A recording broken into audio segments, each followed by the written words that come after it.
This is episode number 544 of the InnerFight podcast. Welcome back to another edition of the show, and a big shout out to our show sponsors, Smith Street Paleo. Don't forget their summer offer. If you do work in an office, introduce a couple of your work colleagues to Smith Street Paleo. Tell them all about the nice meal plan that you're on, and they will give you and your friends a little bit of a discount. So there's incentive. If you've ever needed one to eat better over the summertime, you should be really eating better the whole time. Smith Street Paleo meal plans delivered directly to your home, to your office, and to your colleagues now. Go check them out, smithstreetpaleo.com. Send them an email, hello@smithstreetpaleo.com for all of those details.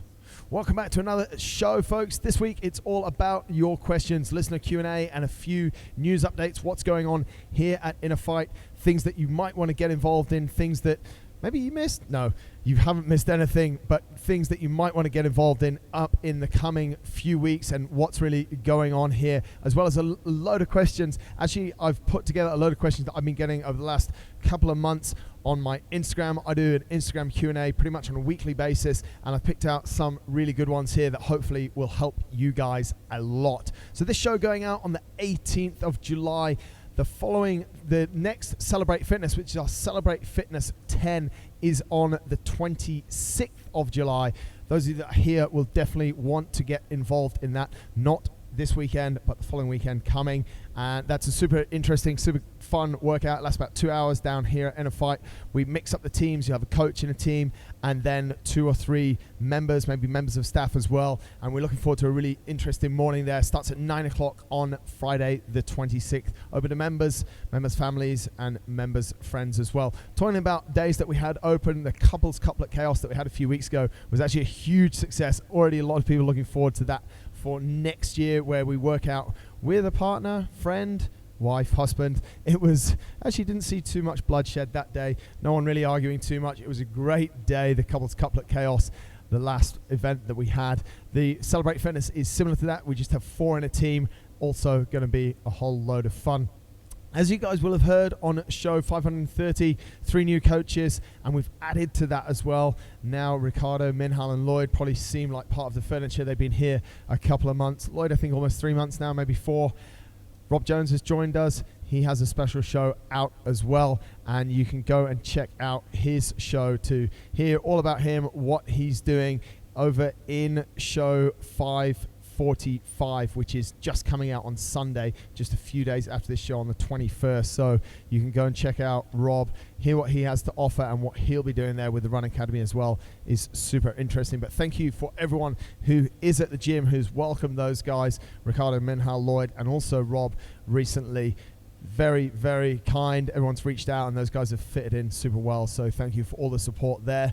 On that as well, there's new classes starting. Minhal has started a new class on a Sunday, weightlifting class on a Sunday. It's at 6 p.m. So that's something that definitely you could be going and checking out if you want to get better at weightlifting. Remember, it also runs on a Wednesday morning at 6:30. It's a different class on a Sunday to what's happening on a Wednesday, so that could be interesting. And Lloyd and Minhal also run morning movement, which happens every day around 8:30, 9:30.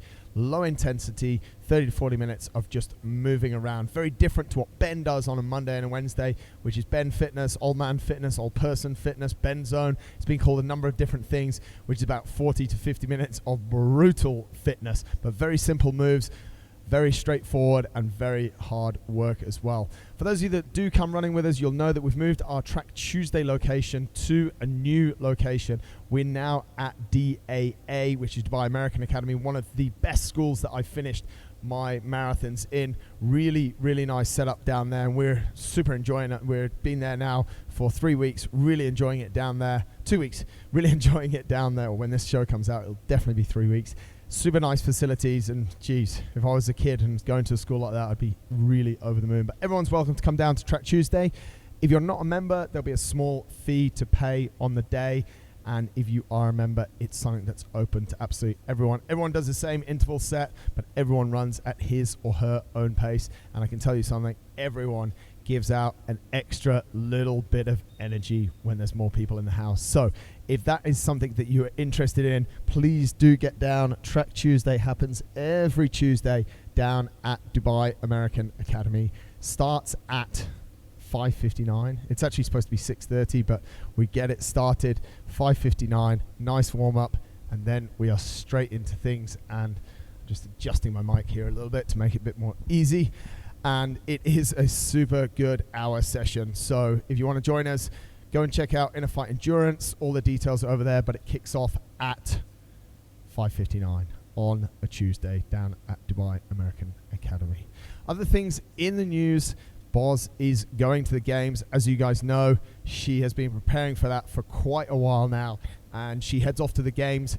Actually, she left yesterday, and we recorded a show before she went, and we'll be releasing that show on the 28th. More details about when she's competing, what to expect, and all of that when we put that show out on the 28th, which is episode number 547. So you've got a week or so to go before that one comes out. From an endurance side, as we said there, Rob Jones has joined the team. He'll be heading up and developing our running academy, making people run better. We will be introducing some women's run clubs. We'll be introducing some kids run clubs, teens run clubs come September, October, and definitely into 2020. We want to make running a lot more accessible for all of those populations. We know that kids and women like to run. We just got to make it a little bit more accessible for those guys. So that's what Rob's going to be doing a lot. You might have seen in the news as well that Jen, our female endurance coach, has just achieved one of the top qualifications in triathlon from Tri-Sutto, which if you have a Google around that, it means a hell of a lot. He's one of the top triathlon coaches in the world, and she now has a qualification under him, which is not something you just go and do on a weekend. Actually took quite a long time for Jen to get that, and you have to prove yourself through a number of different ways. She has to do a whole case study on a client, showing all of the progress of that client over a period of time. It's a number of camps, so a lot of time invested and a lot of financial investment as well. So Jen is now a Tri-Sutto coach. We're very proud of what she has done there. So if you are thinking about getting in triathlon, you might want to reach out to Jen. She knows many things and has done around 6 full Ironmans, and I think the last count was around 20 half Ironmans. So definitely knows what she is talking about there. So congratulations to Jen, super impressive, and continues to strengthen our InnerFight Endurance coaching team as well. That's about all of the updates. One thing that she does do, which a few people have got involved in recently, is on a Sunday and a Thursday, Jen runs swim sessions at Dubai Heights School. They start about 6 o'clock in the morning, and if you're interested in getting involved in swimming, a little bit of swimming over the summer as opposed to running outside or just something, trying to mix it up a little bit, those sessions are super awesome. Lots of positive feedback for the people that have been down there. Give Jen a shout. jg@innerfight.com is her email address. That's it for the show, for the updates in this week's show. Lots of different things going on there. That was actually, a lot of people asked me if we can keep putting those updates in, so there you go. I'll try and get them in once a month, but now let's jump into a little bit of listener Q&A. It's actually quite funny. I'll start with an interesting one. Someone actually asked me in one of my Q&A, what is for dinner? Very interesting. But I don't want to kick it off with that. I want to kick it off with this other question. And the question that we've got here is, it's the middle of the workout when the body gives up. How do you motivate yourself to finish the reps? Now, this is quite interesting because we see it quite a lot. People will be like in the middle of the workout and suddenly, is it their body giving up or is it their mind giving up? That's the first thing that I really want to say with regards to this question. I think this is regards to a CrossFit workout, but it can also apply on a run workout, if it's an interval workout, if you're riding your bike, it could apply on anything. You kind of get halfway through or to a certain stage of a workout and you feel like your body's giving up. Now, if your body is giving up, physiologically, that can happen. You might have just got to a point where you've burnt off all of the energy that you have. You've just depleted all of your glycogen stores. You're absolutely rock bottom. You've got no energy left, and literally that's you done, and you're crawling. That doesn't happen very often. Normally what happens is the mind will say, this is a little bit hard. I'm a little bit uncomfortable here. I'm going to decide to stop, and the excuse is my legs are tired. So a lot of the time, it's actually a mindset thing. And that's what I really want to encourage you to think about when we're talking about this question. How do you finish the reps? How do you finish the sets? You have to understand what the objective was of you coming to the gym that day, or you going to the athletics track or the bike track or the swimming pool. No matter what you're doing, whether it's sport or whether it's actually work, your objective, clear in your mind, is to do the workout to the best of your ability. So what I encourage people to do is think about that when they're in trouble, and think about, what am I doing here? It only needs an instant. And did you make that commitment to give your very best on that day? Because that is what's going to drive you, and that's what's going to keep you going. For some people, if you don't have that answer, then for sure you'll pull off the gas, you'll turn things down a little bit. You're not going to pass, hopefully you're not going to pass out and die, but you'll just cruise through the rest of the workout. And what benefit will that give you? Some, but not maximum benefit. And I can tell you, for most of you, you'll think about it for the rest of the day, and you won't be super happy that you actually sort of gave up on that workout. So the main point here is that I really believe that most of this is mental. There are certain points where your body, if you are completely depleted, your body will give up. You'll be absolutely spent, and your body won't be able to go anymore. That happens in some scenarios, but in a lot of scenarios, it's just a mental thing. It's because it's got a little bit tough. So what I want to say, when it's got a little bit of tough, just have that quick thought. How do I want to end up today? What was my objective at the start of today? And just crack on and get it done. That's what I do, and hopefully that helps a lot of people. Another question, not the one, what's for dinner, is around motivation. And this listener says, how can we motivate ourselves consistently, especially with our daily stress? This is something I actually speak more and more to people about, how to manage the stress of life with the stress of training. Because if you are in a period where your life is incredibly stressful, if it's regarding work, if you've just had a new baby, there's all sorts of different things going on in life. If you have a really aggressive training program at the same time, then that's just going to be an added stress, and you might not necessarily have the time. Everyone says, when I have a baby, my life's going to continue as absolute normal, but suddenly you've got to care for another human being. Or my new job, I'm going to continue as normal. Suddenly you've got to put in extra hours, and you've got a lot more work to do. So one of the main things is actually how you're putting all of this together and what you're actually committing to, whether it's work, whether it's social, whether it's family and friends, or whether it's your training, and actually look at how much time you've got in the day, and then figuring out exactly how you're going to split all that down to give you the best solution to get you to your goals. And sometimes what that's going to mean is that there's going to be some days, if you're in a conference for 3 days, you have to be cool with the fact that in that time you might just get half an hour of training in. It might just be a few push-ups in your hotel room. It might just be a walk around. It's not going to be some of the best training you've ever had, and you have to be okay with that. The stress increases when we start to pile things on, and we essentially creating to-do lists, task lists, and things that we want to get through, be it training, be it family, be it life. That's just not feasible. It's just not going to fit into 24 hours. It's very difficult to sleep 8 or 9 hours, be at a conference for 14 hours in a day, spend some time with your friends, do a load of training, do some strength work, do some yoga. Like, there's just not enough time in the day. And what we generally do is we start to plan without actually figuring out how many hours we've got left in the day. And that, of course, leads to us having failures. And something's got to give. And when things start to give, we get very demotivated because we're like, oh, I set out to do this, and I couldn't do it on that day. And then we start to feel demotivated. So what I want to encourage people to do is look at actually how much time they have. I always like to plan in family time into my planner as number 1, and my sport as number 2, and then everything else will go around that. So you have to understand that a workout should be as important as a meeting. Dinner with your wife should be as important as lunch with your boss. I understand that your wife might not pay you as much as your boss pays you, and I understand that your workout might not pay you as much as your company pays you, but there's also the flip side of it, that your health is super important and your relationship is actually super important. Most people prioritize their work over those other two things. What I want to encourage people to do is sort of flip it around a little bit. There is plenty of time in the day, especially most of us are working sort of 8 to 9 hours a day. You still have a decent amount of time, 15 hours, 14 hours to get a lot of different stuff done, you know, and it could be a little bit more than that. Most people sleep 7 to 8 hours a night, so you actually have a lot of time, but plan it in. Don't be too bullish. Don't put too much in at once or in the early stages, and see how it goes. And I mean that by things like a workout. If you're starting a new workout regime, just slot in 3 workouts a week. If that works in with your life, awesome. You can then add it up. But you're going to be more motivated adding a workout in and increasing it to 5 workouts a week than you're going to be completely demotivated if you don't hit those 5 workouts and you only end up with 3. So I think we often set ourselves up for failure, and that causes a lot of demotivation.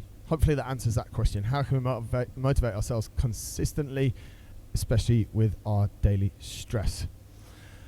Moving on a little bit, and what I'd like to go to, where is this question? Because this one is a super interesting one. Do I lose muscle mass when I fast? This is a really interesting question. And this actually came, as I said, I've collected these over the last few months. This one came during Ramadan. Tom and I also have recorded a show about losing fitness. That's going to come out next week. So next Thursday's show, 546, is all about how fast we lose fitness, how fast we lose strength, if we do lose strength or not. And this question sort of leads a little bit into that, but I'll answer this question a little bit. You will not lose muscle mass if you will lose muscle mass if you're not eating correctly. You will gain fat if you're not eating correctly. And this is one of the things as well. Just because you're fasting, it doesn't mean you can't get enough protein in. It doesn't mean you can't get enough nutrients in the hours outside of a fast. I have a lot of people, and some of the top athletes in the world still use an intermittent fasting protocol, which is very similar to what happens in Ramadan. 16 hours, 14 hours of fasting a day, and they're still able to maintain a very good level of muscle mass and perform as well. So in short, and this is why I encourage you to listen to next week's show, 546, for a longer version of this, and where we talk all about losing fitness, losing muscle mass, losing cardiovascular fitness with some real life examples as well, is that if you're eating properly, then you will be able to maintain the muscle mass that you have. And if you're eating properly, you will be able to control the body fat that you have. If you're increasing body fat, there's a good chance it's because your diet is not tuned in. So something super important there, and definitely tune in to next week's show. Another good question, and I think this is a question that people ask quite a lot. Is it fine if we work out every day? Now, it's an interesting one, because humans generally, if we do more, we get better. That's like a mindset that we have. Now, I always tell people, actually had a meeting yesterday with someone where a new client, and I was like, yep, you'll definitely have 1 to 2 days off a week. And they're like, what do you mean I'll have 1 to 2 days off? I was like, yeah, we need to give your body time to recover. So my answer to this question, is it fine if we work out every day? No. Simply put, it's not. I think everyone needs at least 1 day off from the gym. Your body needs to rest. Your mind also needs to rest. If you work out early morning, you need one morning where you don't have this stress, this weight of actually having to get up and go to the gym. The process of getting to a gym or getting to training, putting on the clothes for training, that whole process, if you're not careful, can become quite monotonous. It can become quite stressful, and that weighs us down and sucks energy out of us before we've even started it. So it's super healthy to have at least 1 day where you just don't have to worry about it. Secondly, and this depends a little bit on your goals, where you're headed, where you're at as well. I believe that if you're training at the right intensity, 5 sessions a week with a split of something like 3 days work, 1 day off, 2 days work, 1 day off, or the other way around, is actually really ideal. So it gives your body a midweek rest, then it gives you 2 or 3 more days work, and then it gives you another rest. You could even put it on a cycle where you do 3 days on, 1 day off, 3 days on, 1 day off, and let the week cycle through. I know that's 8 days, so let the week kind of roll through like that. You have to understand that when we're training, we're stressing the body. When we're recovering, when we're not training, the body is growing, it's adapting, and it's repairing. So that repair time is really, really important. And this is one of the biggest reasons why people are not growing in the way that they want, be it their stamina, be it their endurance, be it their strength, be it their muscle mass size, because they're not giving their body enough time to recover, repair, and to grow. Of course, on that day off, you could have, and this is sometimes how I'll split it for people, is that you could have 2 days off a week. One could be an active rest day, where we just ask you to do a little bit of swimming, move around, not sit still. Even on your main day off, you shouldn't be sat still. You shouldn't be on the couch the whole day. You should actually still be moving around slightly. You do something a little bit less impactful, a little bit of flow work, a little bit of yoga work on that active rest day, or a swim, something that's not really damaging the body too much. It's not really too hard on the body at all. It's just something nice. You can go to the beach, have a swim, go and sit on the beach with your husband, wife, boyfriend, girlfriend, and just bang out a cheeky 1K or 2K swim. That would be something that we'd consider active recovery. So it's my opinion that we shouldn't be stressing the body every single day by working out every single day, and also shouldn't be stressing the mind because it does take its toll as well when the whole process of going to the gym. So that's my thoughts on rest days. And as I said, I like to have them spread out. So I like to do 2 or 3 days training and train hard in those 3 days that actually want a rest day, and then have that day and then go again for 2 or 3 days. Another little caveat on that as well is, as you feel tired, if you feel like you're not going to get the most out of your training that day, then take a day off. You have to be mature enough and have a good enough relationship with your body to know if it's the right time to train or not. If you're ending up taking more rest days than you are workout days, you have to ask why you're doing that. But I think sometimes we wake up and the program says go to CrossFit, or the program says go and run 10K, but you just don't feel like it and you feel like you might get injured, then that's a pretty good warning sign that you should probably take a rest day that day. Let's move down to another one, and where's this question that I want? Very good one here. As a coach, instructor, motivator, and so on, how do you teach your clients to not complain? I think this is something that's super interesting, because a lot of the time, like, the old school way of coaching is you ask for the workout, here it is, get on with it, don't complain. I'm all for that, but I'm also like you to be, like I was saying there, and that's why I've led into this question now, I like you to be in touch with your body. I like you to know exactly what's going on. So you have to have those feelings. We can tell very quickly if people are basically bullshitting, if people are not stressed, or their body's not stressed, they're just lazy and don't want to train. When it comes to endurance, we can also see by the data if you need a rest day, and if you should be complaining. Some people complain no matter what. Some people want to complain about their gym program because they're having issues in other areas of their life. It's not actually the gym program that's the problem. They're just using you as their gym coach to air their anger and their frustrations from other areas of their life. Very true. And I've experienced it. I've bear the brunt of it for a lot of people, and it's nothing to do with the coaching. It's everything to do with something else that's going on in their life. So I think there are times for feedback. In endurance coaching, we use a great platform, Training Peaks, where after each workout, we ask the clients to put some comments in so that we can really understand what's going on, so that we can get a real good feel for how they're feeling. And the people that use that a lot more, when we look at it over a series of days, if it's 7 days, then 14 days, up to a month, we can get a really good idea of exactly what's going on. So sometimes it's not complaining, it's feedback. And I think all of us know in our heart of hearts when we've been a little bit soft and when we're not. And I think we need to know about that. And that goes back to the previous question, creating that connection with your body. Staying in training, someone asked here, do you sometimes get bored of the gym? Difficult one for me, to be honest. I don't really get bored of the gym, because every time I go in the gym to do I work in a gym, but every time I go in the gym to do a workout, it has a reason, it has goals, and that brings me a whole load of focus. So I'm never really bored. I'm not saying that every day flies by and it's super straightforward and super easy and you just get in and do it. Yeah, some days your mind might be somewhere else, but every time I go into the gym, I always make sure, and for the people that come into class, this is sort of taken away because the workout's there on the board. But if I'm going to do a session, it's a strength session. If I'm following Run Strong program, I've got that program, it's there, and it takes away any of the thinking. If you're going to the gym and you're not super motivated, you're a little bit bored, and you don't have a program written out, it's going to be a complete disaster. So just make sure you get your program written out, stick it on a post-it note, maybe have it on your phone, but the phone can be a little bit distracting, or put it up on a whiteboard if you've got a whiteboard in your gym, and you probably won't get bored if you understand why you're there and it's part of the process. And also, if that gym session is taking you to a bigger goal, like what really is the purpose of that gym session? And this is what I always encourage people to have the answers to. They should always know why they're going and doing that session. You don't have to be super anal, like not every session has to have like really deep roots, but every session has to have some reason for being there. And if you are being coached by someone, ask them like, what's this session for? How's it helping me? And in running, we'll always explain that to people. This is a hard session, works on threshold. This is an easy session, works on your aerobic capacity. Strength, this is to make your glutes stronger. This is to make your core stronger. We'll always give a little bit of a direction as to why we're giving the session that we're giving. If you're doing your own program, think about that as well, and that will help you to not get bored of the gym, because it shouldn't be boring. It should be fun. Training should be super fun. For me, it's fun, and hopefully for you guys, it's fun as well.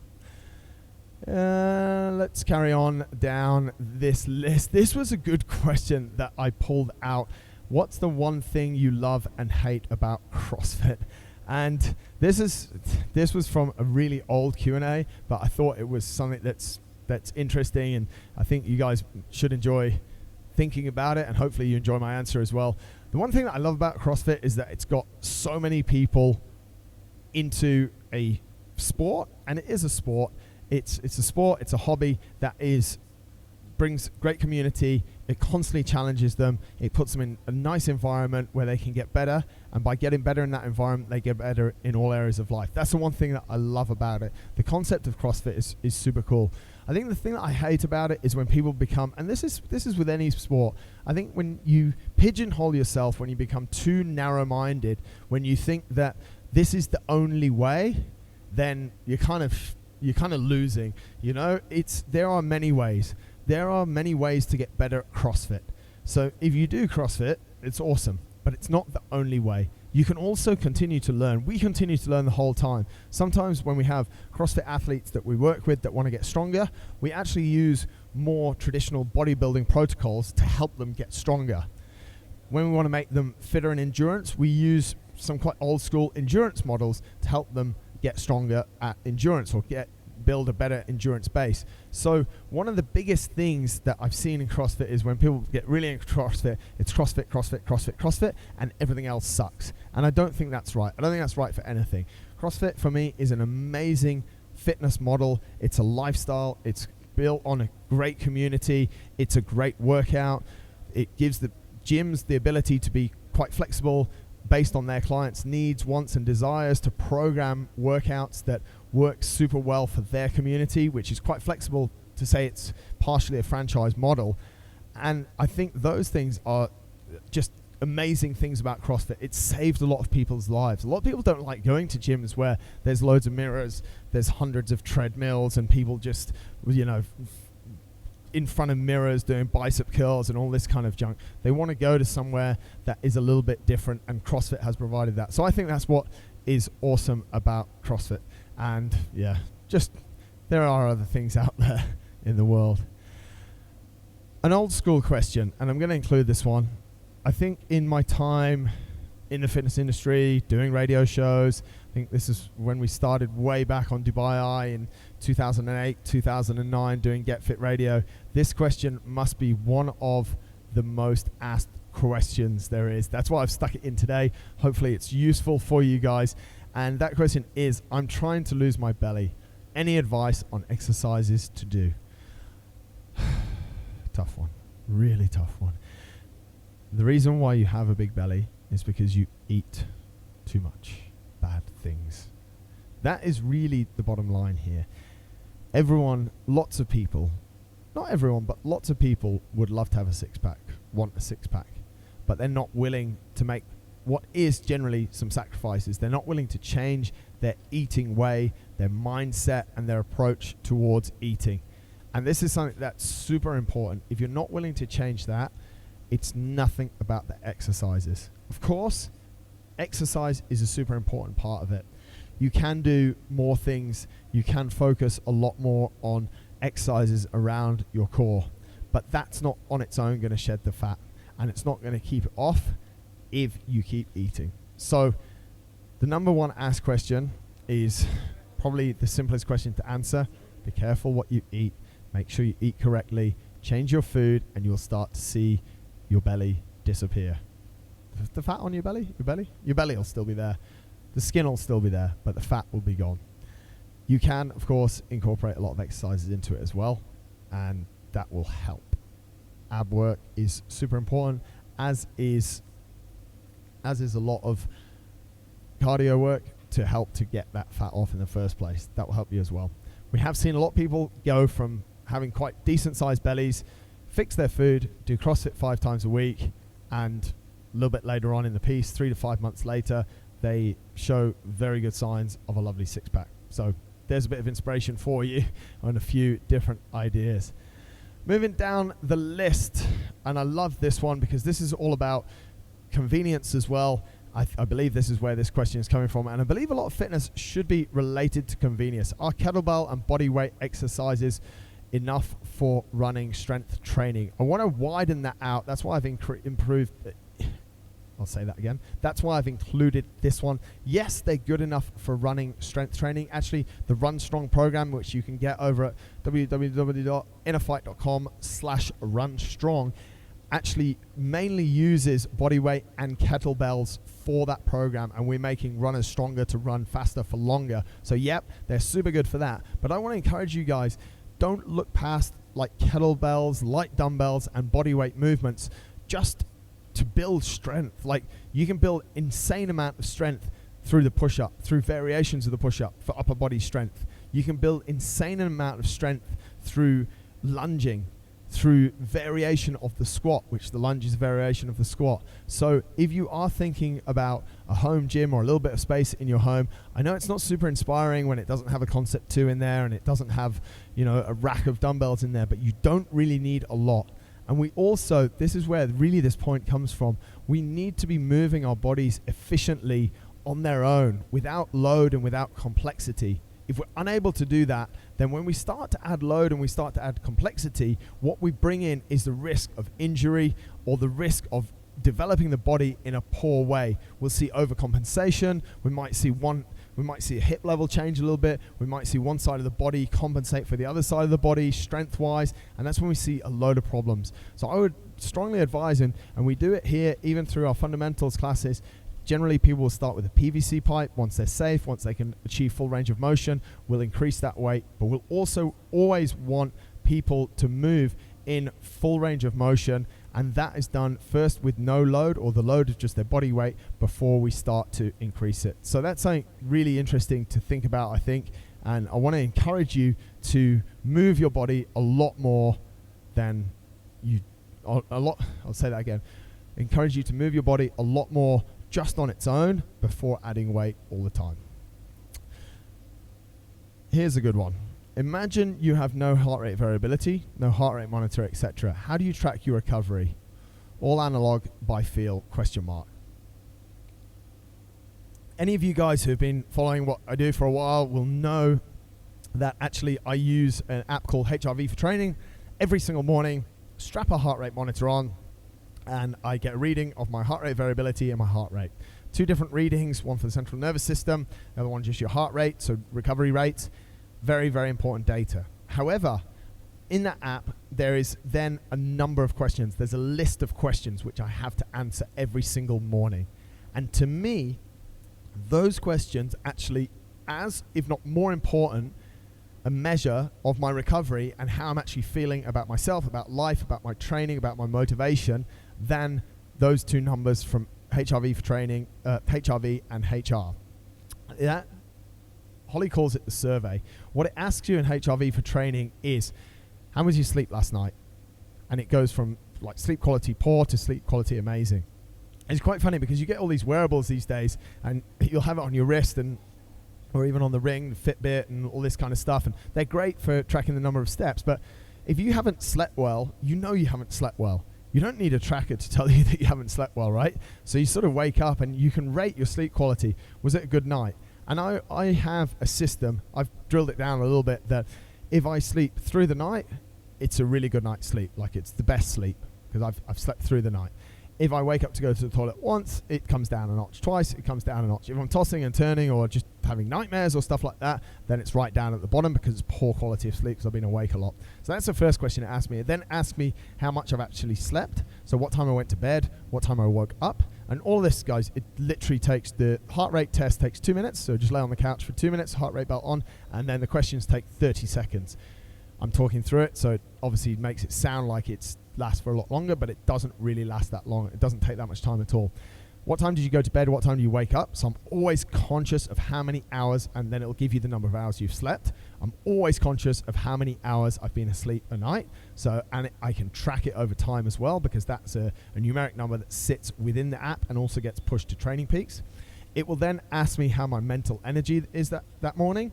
It'll ask me if my body's sore, and it's a slider scale, so you just toggle it up and down, super straightforward. how fatigued I am, how motivated I am to train that day, how my training was yesterday, if I'm in a routine or if I'm traveling, because that's going to make a massive impact as well. And if I'm sick, I can annotate that as well. And there's other things that you can put in there. If you're a female, if you're in the menstrual cycle, very, very important, massively going to affect your performance and your recovery. And also if you're drinking alcohol, how much alcohol you had. So you can track absolutely everything with 30 seconds in the morning. For me, that app or those questions, you don't even need an app to do it. You can have it in a journal where you write it down every day. You just ask yourselves the same questions every single day. And this is something I'm quite big on. I don't really journal, but I wake up in the morning and I spend a minute to focus on the day to come, have a think about what's coming up, and then at night as well, I'll always reflect on what's gone by in the day and try and score the day somehow. I'm not really strict, so I don't have a journal of like today's day was a 6 out of 10 or a 7 out of 10, but I do reflect every day, and that's all that the HRV app's doing. It's helping you to reflect. And if you wake up and someone asks you, are you feeling good, and you're not feeling great, then obviously that day might not be a great day to really smash it at the gym. But when you are waking or in a run or whatever you're doing, but when you are waking up and you're feeling absolutely awesome, then that day is a great day to go all in. So it's not, the numbers are super important, but the question that I always ask people, how do you feel? How did that feel? I think is one of the most important things. So that's a good question and allowed me to speak a lot about that. Another question that keeps on coming through, where can I find your cap? I'm going to include this one here as well because I think it's super important. These caps, I've only made a few of them, but soon I'm going to start running a competition and someone's going to be able to win some of these caps as well. There's one more question and I'm just looking for it here. And where is it gone? It's all about figuring out where you want to be and what you want to do. And this is one that I'm going to wrap up on. I don't want to butcher it, so let me just keep going. Another one actually that I picked up that I've not spoken about and will speak about in another show is human potential limitless. We all know what I think about that. Okay, since when and how did you realize what you wanted to do for the rest of your life? This is a question that I get a lot. We're also asked when we're quite young, what do you want to do? What do you want to be when you grow up? We're asked at about 16 years old, 17 years old to choose our university, where we want to go, what we want to study. I think people are often looking for what they want to do for the rest of their life instead of living the actual life that they're living. I don't know if this question was actually directed at me. That's a whole other story. And actually, you can go and find it in a show that I put out a few weeks ago, InnerFight, what are we, where are we going, and who we are, 534. You can go and check that out. Gives a little bit more of an idea as to where we actually came from and why we're doing what we're doing now. But I think people are looking for something like, will I do this? Will I do this podcast for the rest of my life? Maybe, maybe not. Will I run for the rest of my life? Maybe, maybe not. I think we're trying to figure out something that fits in to our vision that we can handle for the rest of our life, where that's not always where we need to be. We maybe need to be bringing things a little bit more, not short term, I would say a 3 to 5 year plan. What do you want to achieve in the next 3 to 5 years? Have that plan. And then maybe where do you want to end up? There's a relatively short term plan, 3 to 5 years, and then there's a very long term plan that we're working towards.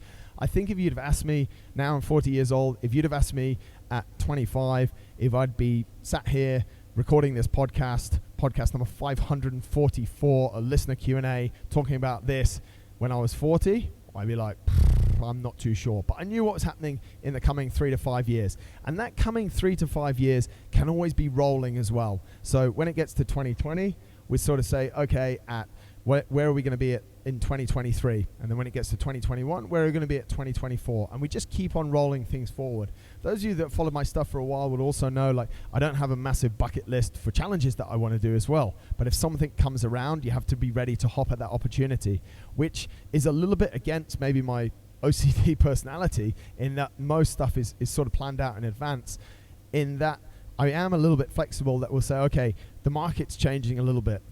Something else is coming in. When we set out, we didn't set out to have a massive endurance section. We now have 5 endurance coaches working for us and 1 more coming by the end of the year. So it kind of, things start to move. Whereas if you say, okay, I know now that I'm going to do this thing for the rest of my life, A, it's going to be boring, and B, it's sort of pigeonholing yourself a little bit as well. So my advice there is 3 to 5 years. Yep, you should have it dialed in. You should have a vision of what you're going to do in 3 to 5 years, and maybe a long-term vision, like where do you want to end up?